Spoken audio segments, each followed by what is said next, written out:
On the morning of September 11, 2001, 19 men armed with box cutters directed by a man on dialysis in a cave fortress halfway around the world using a satellite phone and a laptop directed the most sophisticated penetration of the most heavily defended airspace in the world, overpowering the passengers and the military combat-trained pilots on 4 commercial aircraft before flying those planes wildly off course for over an hour without being molested by a single fighter interceptor.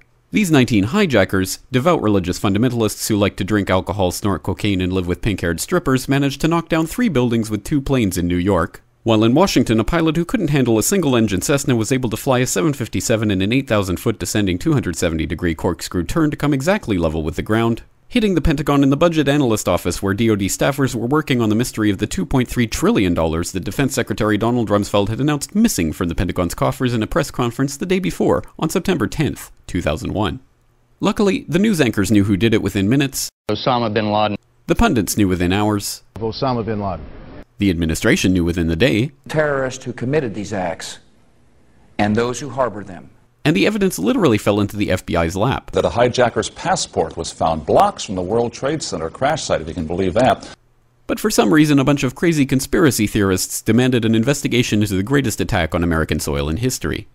That investigation was delayed, underfunded, set up to fail, a conflict of interest, and a cover-up from start to finish. It was based on testimony extracted through torture, the records of which were destroyed. It failed to mention the existence of WTC-7, Able Danger, P-TECH, Sibel Edmonds, OBL and the CIA, and the drills of hijacked aircraft being flown into buildings that were being simulated at the precise same time that those events were actually happening.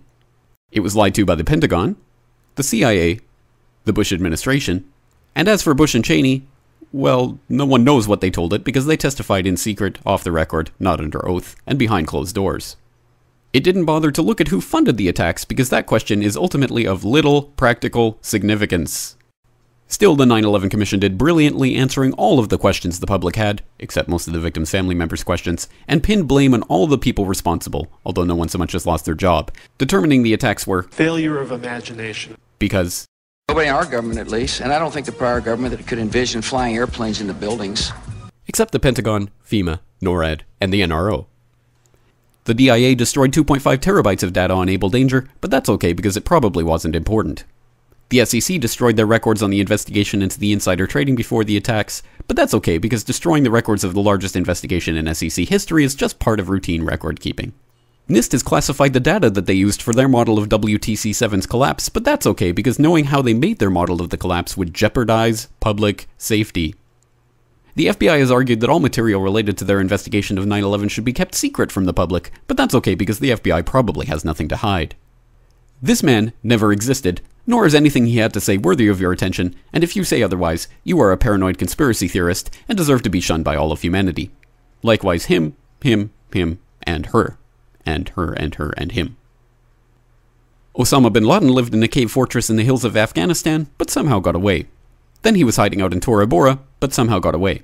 Then he lived in Abbottabad for years, taunting the most comprehensive intelligence dragnet employing the most sophisticated technology in the history of the world for a decade, releasing video after video with complete impunity and getting younger and younger as he did so, before finally being found in a daring SEAL team raid which wasn't recorded on video, in which he didn't resist or use his wife as a human shield, and in which these crack special forces operatives panicked and killed this unarmed man, supposedly the best source of intelligence about those dastardly terrorists on the entire planet.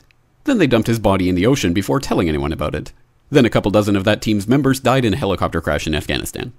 This is the story of 9/11, brought to you by the media which told you the hard truths about his head could be seen to move violently forward. And they took the babies out of the incubators. And mobile production facilities. And the rescue of Jessica Lynch. If you have any questions about this story, you are a batshit paranoid tinfoil dog-abusing baby hater and will be reviled by everyone. If you love your country and or freedom, happiness, rainbows, rock and roll, puppy dogs, apple pie, and your grandma, you will never ever express doubts about any part of this story to anyone. Ever. This has been a public service announcement by the Friends of the FBI, CIA, NSA, DIA, SEC, MSM, White House, NIST, and the 9/11 Commission. Because ignorance is strength.